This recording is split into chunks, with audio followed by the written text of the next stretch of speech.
24 ঘন্টার মধ্যে দূর থেকে শত্রুকে শেষ করার কুফুরি মহাযজ্ঞ তাবিজ। সম্মানিত ভিউয়ার্স, আজকে যেটা নিয়ে আমি আলোচনা করতেছি, স্ক্রিনের ভিতরে যেটা দেখতেছেন, এটা একটা বান মারণ তাবিজ। এটার মাধ্যমে শত্রুকে দূর থেকে বান মেরে 24 ঘন্টার মধ্যে মেরে ফেলা যায়, একেবারে ধ্বংস করে ফেলা যায়। সম্মানিত ভিউয়ার্স, কিভাবে কাজটা করবেন আমি আপনাদেরকে পূর্ণাঙ্গ নিয়ম দিব। যারা অনেক টাকা পয়সা খরচ করার পরে কাজ করতে পারেন নাই, কাজ হয় নাই আপনাদের, বা অনেকে পেশাগত তান্ত্রিক, দেখা গেছে আপনারা এগুলা কাজ নিয়মিত করেন, অনেক কাজ চেষ্টা করছেন, ইউটিউবে দেখে দেখে কিন্তু আসলে কাজ করতে পারেন নাই, তাদের ক্ষেত্রে বলতেছি, আপনারা যারা চালানের মাধ্যমে কাজ করেছেন, তাবিজের মাধ্যমে কাজ করেছেন, টুটকার মাধ্যমে কাজ করেছেন, নকশার মাধ্যমে কাজ করেছেন, কাজ হয়নি, তাদের জন্য এই মহাযজ্ঞ। আসলে এই মহাযজ্ঞের উপরে দুনিয়াতে কোনো কাজ হয় না। কালো জাদুর মধ্যে মহাযজ্ঞ সব থেকে শক্তিশালী কাজ। আর এই মহাযজ্ঞের মাধ্যমে আপনি দূর থেকে শত্রুকে মাত্র 24 ঘন্টার মধ্যে আপনি মেরে ফেলতে পারবেন। তো কিভাবে করবেন চলুন দেখিয়ে দিচ্ছি। তার আগে অবশ্যই আমার চ্যানেলটা সাবস্ক্রাইব করে নেবেন এবং পাশে থাকা বেল বাটনটি বাজিয়ে দেবেন, ভিডিওতে একটা লাইক করে যাবেন।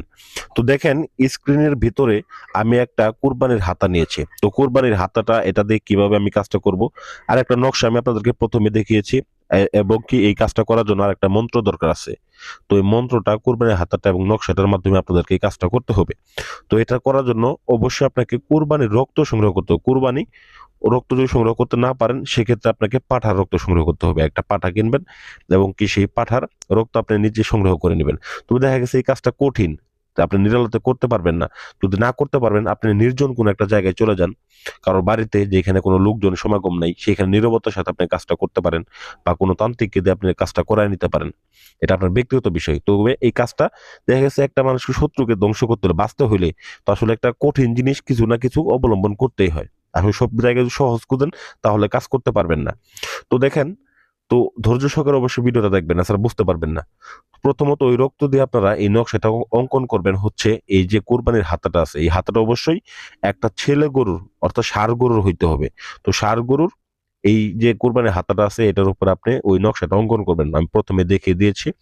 ওই নকশাটা অঙ্কন করার পরে এটার উপরে আপনি একটা মন্ত্র পাঠ করবেন। আমি মন্ত্রটা বলে দিতেছি, মন্ত্রটা মনোযোগ সহকারে শুনবেন। ওম ক্লিং সর্বনাং শত্রুনাং স্তম্ভিতাই।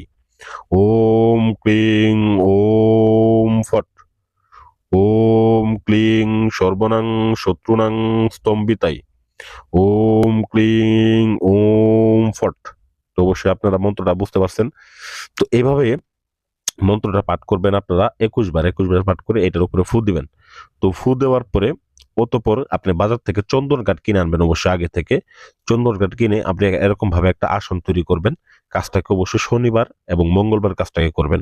এই শ্মশান ঘাটিতে বসে অথবা নির্জন কোনো আসনে, নির্জন কোনো জায়গায় আসন তৈরি করে বসে সেইখানে চন্দন কাঠ দিয়ে এই যে কোরবানির হাতটা আছে এটাকে ভালোভাবে পোড়াবেন। এমন ভাবে পোড়াবেন এটা যাতে পুরো একদম ধূলিসাৎ হয়ে যায়।